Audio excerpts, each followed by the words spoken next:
This book tells you how to never be broke again. If you read this book and actually do what he says to do, you will never stress about money. I'm gonna talk about some of the things that really stuck out to me that I just felt like sharing. Number one is spend less than you make. Many people believe that cutting expenses is the key to financial freedom.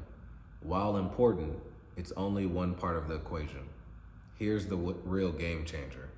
You can only cut so much, but there's virtually no limit to how much you can earn. Your potential for wealth grows significantly when you focus on boosting your income. So spend less than you make. What I got out of this was you're never gonna be able to, we're always gonna be in catch up. We're always gonna be in catch up mode, recovery mode, like defense mode if we don't have enough money to invest or do something else after our expenses. So we have to spend less than we make. Now you can't cut, here's the thing, you can't cut your expenses. Sometimes you can't, sometimes you're just not making enough. So you can't just not buy anything, right? Sometimes it gets to a point where it's not how much you're saving, it's just how little you're making. So you have to make more money, right? Different ways to do that: ask for a raise, build a skill set and start selling it on the weekends or right after work. For example, I know somebody who cuts hair. He has a job and he cuts hair after work. He makes he breaks pretty good money, like an extra $200 a day right after work. Another thing is do whatever you do at your job. Can you sell that to somebody?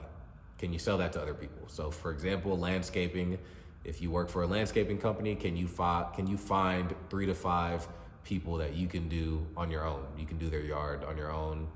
That has nothing to do with the company. So you're making all that money. You're making all the profits. The next thing is, whether you're an employee or self-employed, wealth and financial freedom are achievable. Not everyone is suited for self-employment, and that's perfectly fine. There's no single right way to reach financial freedom. Your path may differ from someone else's.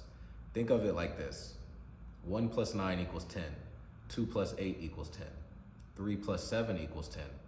There's more than one way to get the job done. The key is to find what works for you based on your strengths and goals. This was big for me because this is what I've been going through for the past couple years. So like this message hit me because there really is, like what he said, there's so many ways to get rich. There are so many different ways to make money. Let's just not even talk about get rich. There's so many ways to just make $5,000 per month. There's so many ways. All you gotta do is pick something. You don't have to be an entrepreneur. You really don't. You don't have to start a business. There's people making a lot of money that work jobs. There's actually there's a lot of people making a lot more money than the people who are entrepreneurs. There's a lot of people making a bunch more money than the people who have their own business, right? Just pick something, focus on it, keep getting better, keep figuring out how to get paid more for what you do, and keep working. The next one is, becoming an expert is crucial for building wealth, but expertise alone won't maximize your income. The next step is monetizing your skills effectively, and that requires visibility. People need to know you exist and understand the value you bring. Without visibility, your expertise goes unnoticed, and you miss out on the financial rewards you deserve. Don't just be the best, make sure people know it. By building an online presence, networking, and showcasing your work, you'll unlock greater opportunities and income. When he said this, when I read this, I felt like he was specifically talking to me. So right now, I know I'm not the only one that is going through this. You have the skill set, you've been studying, and maybe it was copywriting, maybe it was video editing, maybe it's whatever, right? Maybe it's Facebook ads, whatever it is. Mine is tutoring. You have the skill set, yet for some reason you're just not, you don't want to tell anybody. This is where I'm at right now. For some reason, I'm in that position where I don't want to go tell people about my business. for some reason. But it's like, if you are not gonna tell anybody about your business, there's no way you're gonna be successful. There's no way. And it's the same thing. He talks about this in the workplace as well. If people don't know what you're doing, there's no way you're gonna be able to get a raise, right? So you could be doing all type of stuff. If nobody knows, it really don't matter. Nobody knows your value. The boss doesn't know your value. The managers don't know your value to the company. Same thing in the marketplace. And this is what I'm telling myself this, by the way. Like, I'm telling myself the same thing in the marketplace, in the world. Nobody's gonna know that I can tutor algebra and pre-algebra kids if I don't go tell anybody. Nobody's gonna know if I don't go put out flyers, if I don't go talk to people face to face, knock on doors and things like that. Nobody's gonna know, right? So there's a big reason I put this one in here, because it really made me like, okay, you need to start working and stop just being scared. The next thing is capitalize on wealth opportunities. As you work toward building wealth, you'll encounter opportunities that can dramatically accelerate your progress. The key is to be prepared and ready to act, because these opportunities are often brief and can disappear quickly. Capitalize on wealth opportunities. This was big for me. This stuck out to me a lot, because this is something that I've missed out on. I've missed out on some stock market plays. I'll see a double bottom on the daily time frame of maybe Apple stock or an Nvidia stock or something like that, and I just don't have the money to invest at that time. But it dropped. The Nvidia stock dropped, Apple stock dropped a bunch, and I don't got the money to put in, right? So capitalize on wealth opportunities. You gotta save not just an emergency fund, but you have to save an investment fund. Money that you can throw into the market and you're okay if it doesn't work out. But if it does work out, you're gonna 5x, 10x your money, if that makes sense. Same thing with, and it's the same thing with the real estate market. Put some money away, so when the real estate, where all the houses, when the price drops, you have enough money to put a down payment on a house, a rental property or something, apartment, whatever, when the price drops. So 3 to 5 years later, you'll be able to sell it for 3x, 5x, whatever. Just have the ability to just have cash on hand when opportunities present themselves. The next thing is never stop learning. Continuous learning isn't just a one-time effort. It's a lifestyle choice. It's about cultivating the habit of questioning, improving, and expanding your knowledge and skills. Avoid falling into autopilot mode. I have gotten into that mode a bunch of times where I'm just, you know what I mean? You finally get that job that's paying a decent amount, so you're finally comfortable. And now you're not even thinking about making more money, because you finally got the job that is allowing you to maybe go out a few times. Do what you need to do. Do what you need to do and have a little fun. So now you're not even, you're complacent. You're in autopilot mode, right? This has happened to me. I'm sure it's happened to y'all. Making sure you just don't get into that mode. Just be continuously learning.